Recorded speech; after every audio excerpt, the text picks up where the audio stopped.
Hello, I'm Billy, 28 years old. I tied the knot with my husband, Carl, 2 years ago. But things have been far from easy, mainly because of his mother, Helena. Carl and I first met by chance at a bar. It was one of those right place, right time moments. We clicked right away, swapped numbers, and ended up texting each other non-stop, even pulling all-nighters talking until 5 a.m. We didn't define our relationship immediately, but over time, we grew closer and eventually made it official. While things with Carl were going well, the real challenge came from his mother, Helena. She's a force to be reckoned with and always got her way, even if it meant using manipulative tactics. While her determination was impressive at times, it became a problem when she started targeting me.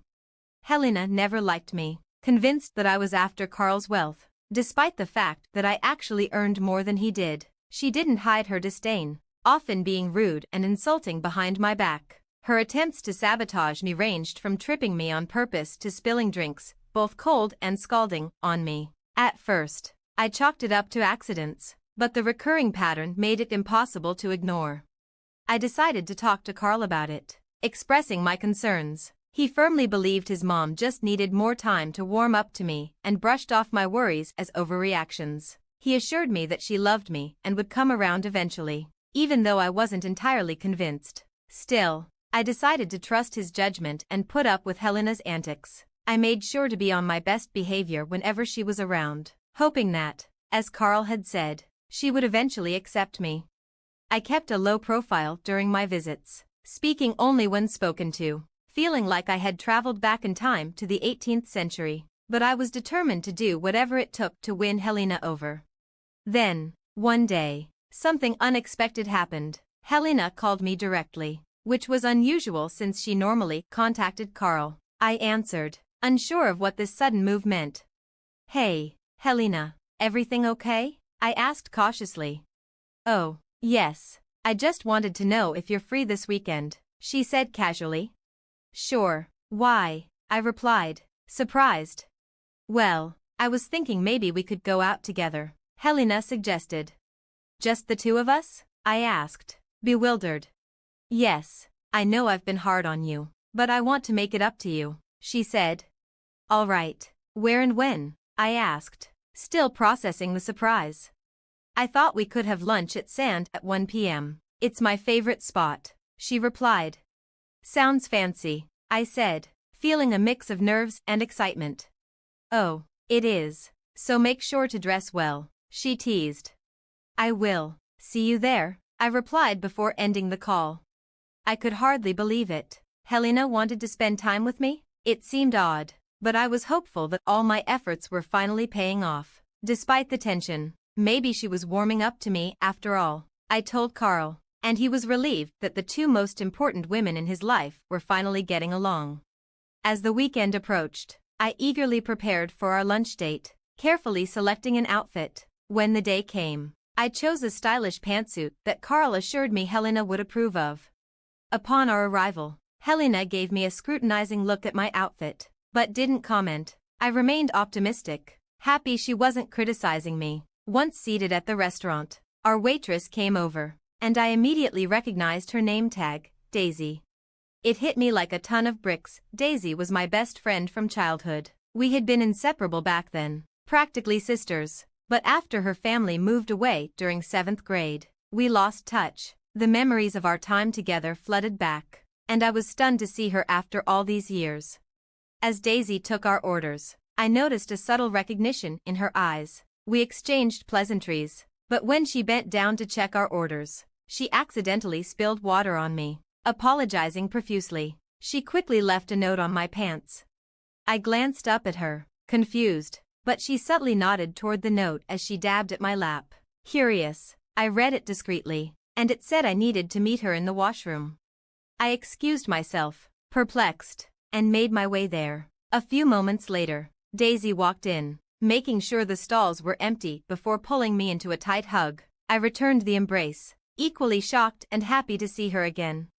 "Is everything okay?" I asked, noticing she looked a little uneasy. "I'm fine, but you're not going to be," she replied, her face serious. She told me she had overheard Helena talking about poisoning her daughter-in-law's food with something she knew I was allergic to. What, that's your mother-in-law? I asked in disbelief. Yes, and I'm pretty sure she was talking about you, Daisy confirmed, looking around nervously. What do you mean? I asked, stunned. I overheard her plotting to poison her daughter-in-law. I'm warning you, just in case, Daisy urged, her expression tense. Are you sure? I asked, trying to process it. Daisy pulled out her phone and showed me a recording she had secretly made. In the video, Helena and her friend Betty were speaking cruelly about me, calling me a disrespectful daughter-in-law and mocking my efforts to gain Helena's approval. Helena even talked about adding crushed peanuts to my food to provoke an allergic reaction and create a scene. Watching the footage made my blood run cold. It was clear that Helena had been planning to trigger anaphylaxis, and I was the target.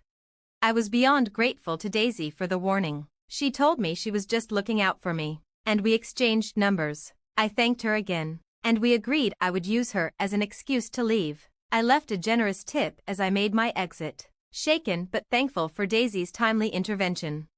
I returned to our table where Helena was visibly frustrated and agitated. She immediately commented on my appearance, accusing me of looking as though I had wet myself. I explained that the waitress had apologized for the spill, brushing it off as a minor issue. Despite Helena dismissing the waitress's gesture, I used the wet pants as an excuse to leave. She insisted I stay, but I explained my discomfort with the cold air conditioning and my concern about getting sick. I apologized, stating that I had to leave immediately. Helena, clearly upset, tried to guilt me for leaving after she'd invited me to spend time with her. I remained firm, explaining it was out of my control, and left, urging her to enjoy the rest of her evening. I left quickly and drove straight home. On the way, I stopped at a gas station to urgently text Daisy, asking for the video of Helena plotting her plan. Daisy quickly responded, and with the evidence in hand, I resumed my journey. When I arrived home early, Carl was surprised, considering how eager I had been earlier. Without saying a word to him, I went straight to the bathroom, feeling the need to wash away the situation, concerned that Helena might have contaminated my clothes or hair with crushed peanuts. I scrubbed myself thoroughly, repeating the process 3 times. Once done, I tossed my clothes in the laundry and washed my hands. Carl watched quietly from the corner, waiting for me to finish.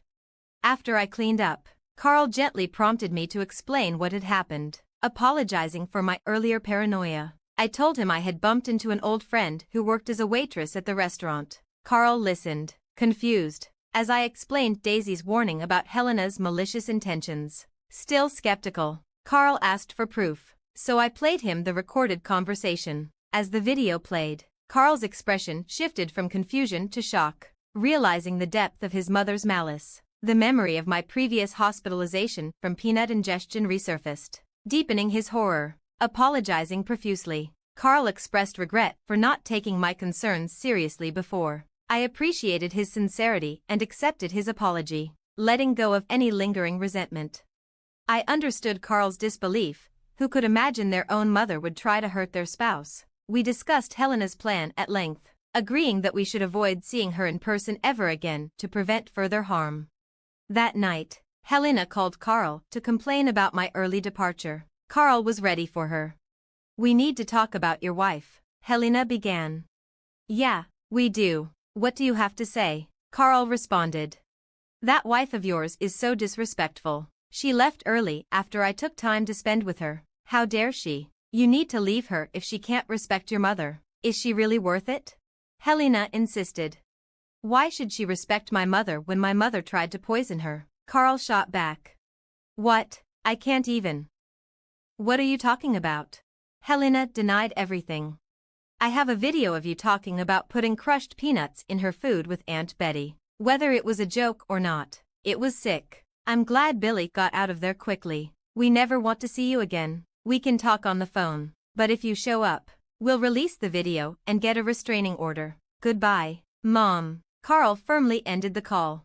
Carl's firm stance was a relief, and he voiced the things I had wanted to say to Helena all along. Helena kept calling and texting, calling me all sorts of names. Carl would occasionally answer, listening to her accuse him of siding with my lies. but he always managed to end the conversation. At first, I didn't think Helena would respect our boundaries, but she stuck to calling and texting for months. Just when we thought we were in the clear, she showed up at our house uninvited. Her constant ringing of the doorbell and yelling became unbearable. Eventually, Carl, annoyed by the noise, opened the door. Helena pushed past him and entered the house.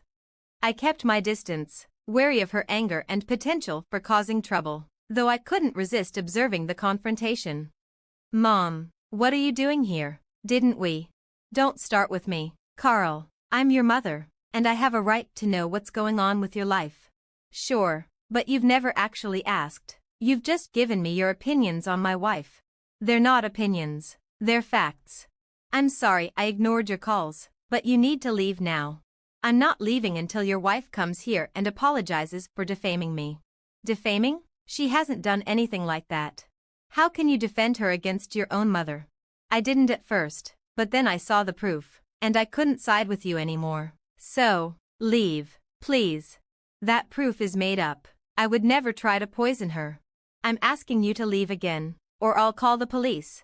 Helena refused to go, escalating the situation by accusing me of destroying the family and threatening to make me regret it. Fearful, I was relieved when Carl called the police, who escorted her away. We filed for a restraining order soon after, determined to keep her out of our lives. Helena kept claiming I had slandered her to the police, and it hurt, especially since I hadn't done anything to deserve her animosity. Carl's relatives, believing Helena's version of events, began criticizing us. In response, Carl created a group chat, shared the video of Helena's plan to poison me, and explained my severe peanut allergy. The relatives apologized and directed their anger at Helena.